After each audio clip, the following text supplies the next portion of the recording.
got some issues here. So the Sixers have a tough test tonight in Boston, and they'll be without their best player, Joel Embiid. Our Ramona Shelburne reported last week that there is an optimism in Philadelphia that Embiid can return at some point during the regular season, at least close enough to the playoffs to get his rhythm heading into the playoffs. All right, Shannon, you're up first. What do you think? Should the Sixers shut down Embiid for the season? I shut him down. I mean, he's had knee problems basically his whole career. He's been dealing with lower extremities, especially for a man that's that height and that size. To come back, say 2 or 3 games, he's going to really need to get conditioning. So he's going to need to come back probably about 6 weeks before the end of the season to give himself an opportunity to play Stephen A. and get himself in basketball shape. I would not risk it. Joel Embiid is your future. I don't believe you're going to win a championship with a hobble Joel Embiid. I'm shutting Joel Embiid down and say, big fella, get ready for next year. I just cannot run the risk of having him re-injure that knee and be out and even miss more time, maybe even miss off-season training and conditioning, have to have another surgery.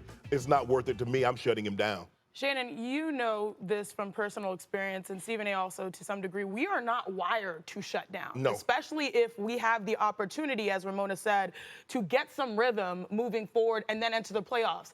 I think he should play, and granted, he has to be absolutely healthy, feeling better than what he was doing when he was playing this season. I know he was playing banged up, but when he was playing, he was the favorite for MVP. I mean, leading the NBA in points per game. How many prime seasons from Joel Embiid are you going to have? The window, it feels like every year is getting smaller and smaller. There's more pressure on, so much so that they're looking to acquire some player so they maximize on this window in this offseason. If he's healthy, if he's available, if he's able to get rhythms, mind you, I know that's a lot of ifs. Yeah, it's a lot of. I know that's a lot of ifs. That's like 10. But Joel Embiid is not wired to sit. I think he wants to play, especially looking at the landscape of the East.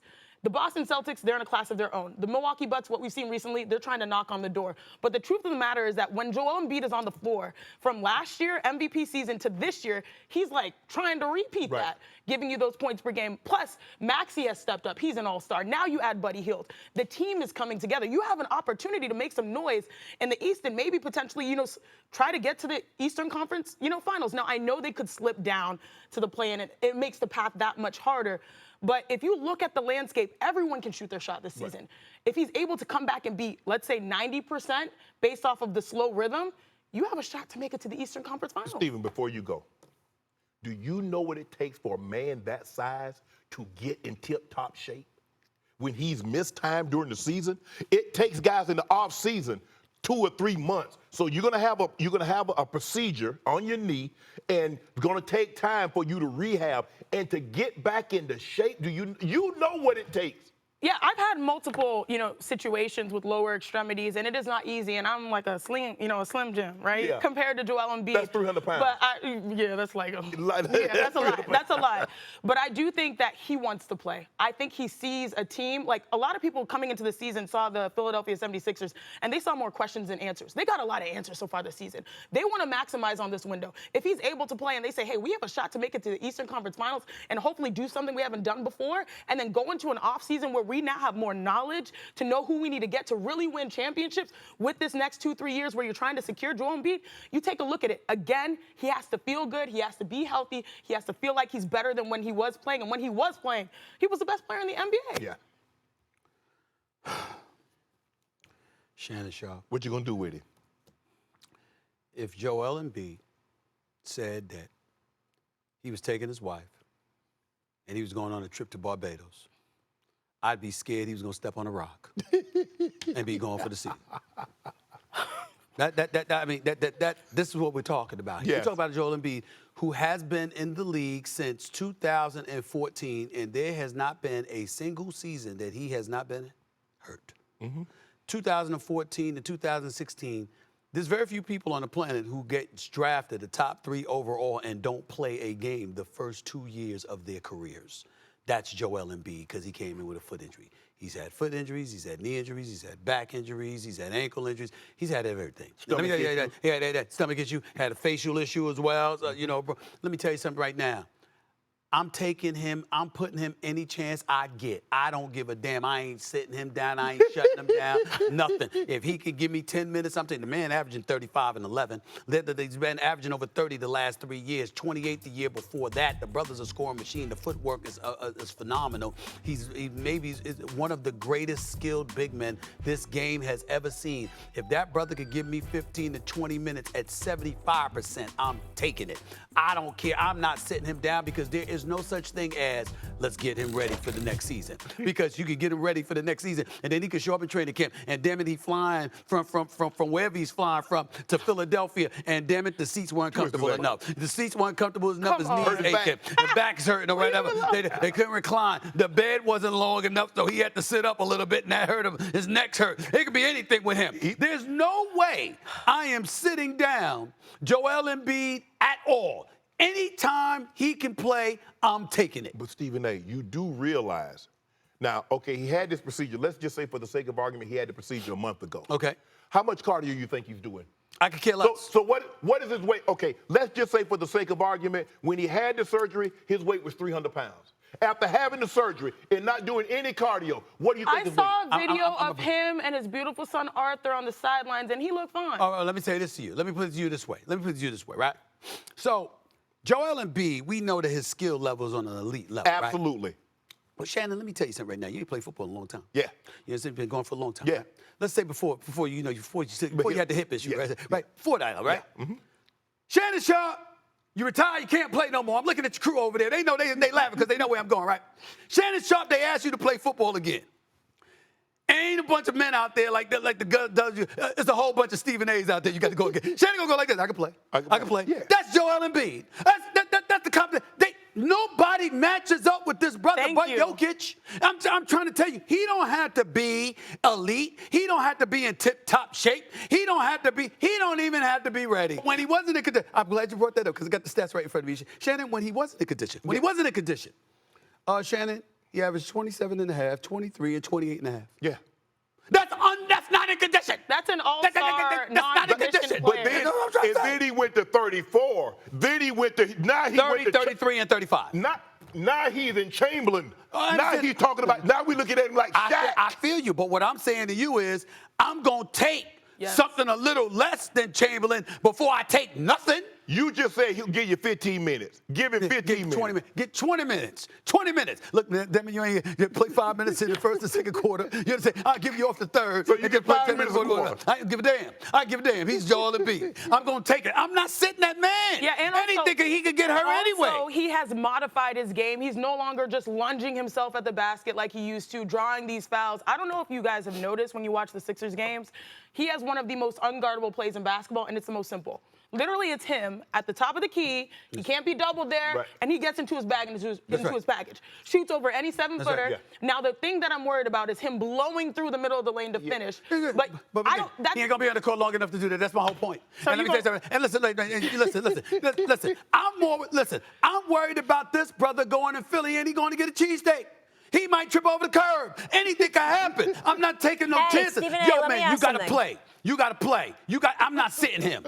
Oh, I'm taking whatever I could get. He's too great. Hey, guys, remember me? I feel a little left out. I'm going to be honest with you. Chiney, can I ask a question? Because, I'd like to be a part of the program, if that's okay. Well, you would have been if you could have made it to L.A., but you never do. But that's a different subject for another day. But go ahead. A. Smith, first of all, I didn't even know you were going to be in L.A. You didn't even let me know or give me a heads up. I did. I most certainly did. Everybody else knew. No. Don't even start. Let's not do this publicly, like your travel and how you change it. Like, it's unreal, okay? And not all of us have PJs and, so let's just not go there. It'll be awkward. Chiney, as of right now, who do you think is the biggest threat to Boston in the East? Because right now it feels like it's men amongst boys with that team. Yeah, the biggest threat to the Boston Celtics are the Boston Celtics. It's themselves. I mean, they have all of the tools to make it to not the Eastern Conference Finals, but to the NBA Finals. Now, I have the Nuggets overall as winning the championship because I watched them play after Kobe Bryant, his statue. I went in person, saw that matchup versus the Lakers. Those guys are different. Long, you've got Jokic, now the favorite for MVP. Jamal just knows how to step up in the right moments, even though he's potentially on your list. Stephen A. Smith, your potentially good impact players list. He's already certified. It's the Boston Celtics to me because if you look at them, I know, Stephen A., you're very nervous nervous about the amount of threes that they take, right? Yes. They take the most threes, but they do also make the most threes. I think they're hearing these criticisms, right? And especially what I'm watching from them is the fourth quarters. Because if you look at the East, what are the Cavs at number 2? You've got the Knicks sliding down. The Bucks are getting better. They put themselves in a class of their own. Literally, they should be able to handle business. Their stars, we're talking about, what is it, minutes restriction for Joel Embiid. Their stars are not playing in the fourth quarter because they win the NBA's margin of victory. Yeah. They get to sit. They get to rest. The big knock on them in the NBA Finals 2 years ago was that they ran out of gas. Right. Jason Tatum didn't show up. They didn't have the legs. They have the legs now. They have a better team in the sense that Kristaps Porzingis has always been my X factor. Being able to, spread the floor so that those guys can attack, which that's why I say they're frustrating, because when you have a guy like Porzingis who can give you 20 points a game, who can help you with rim protection, why are you settling at all times for for threes, going by these numbers and these analytics? I don't like it, but at the same time, he's another person that's been injury prone in the past. I know that when he was with the New York Knicks. But that's the whole point. Yeah, I know that when he was in the New York Knicks. Let him wait until the playoffs to drop to the hole. Excuse me. What was he expected to do for the New York Knicks? He was expected to be the unicorn, the savior of the garden, right? On the Celtics, he's expected to space the floor. He's third best player. Yeah, and if he's your third or on some nights fourth best player based off of Drew Holiday and Derek, if you're gonna combine those two, you are built to make it to the NBA Finals. Yeah. I'm looking at the rest of the landscape. None of them are battle tested in the ways that they have been. None of them improved, and these guys are just rolling. They're rested. The expectations are on themselves to win. If I get All-Star Dame with Giannis, that's giving me 31, 11, and 5.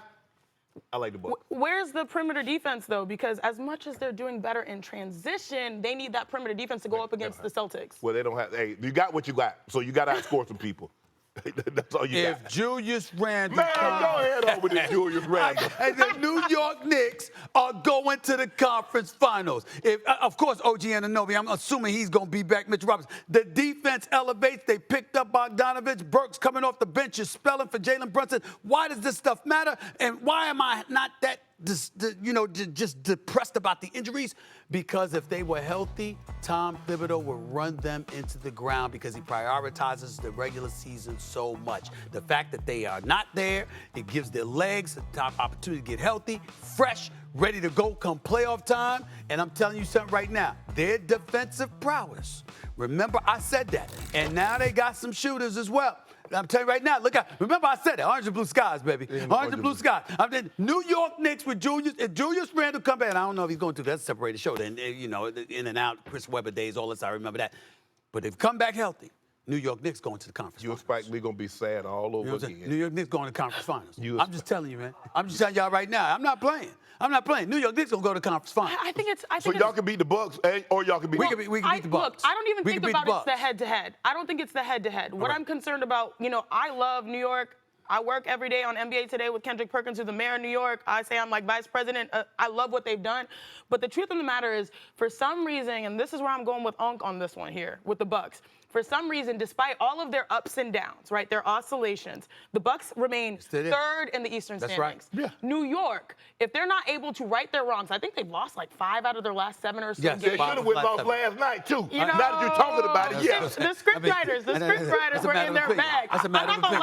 That's a matter of opinion. Look, I'm not going to lie. The analyst and me, I was like, man, they were robbed, the Pistons, but the basketball fan, I was like, that was a great finish by heart. Like, that was a moment in the Garden. Right. It feels like, the story is for the Knicks, but the reality, though, if they make it to the play-in and then they have to work their way all the way up Knicks ain't going no and play. go up against, Knicks ain't going no play. I mean, right don't now, don't worry about it. 23 losses. If they don't get healthy. Philly and Miami will fall into the play-in before the New York Knicks do. I'm not concerned about it. By the way, when Randle was there, him and OG Anunoby, they were 12-2 in the month of January. They're the best team in basketball in the month of January.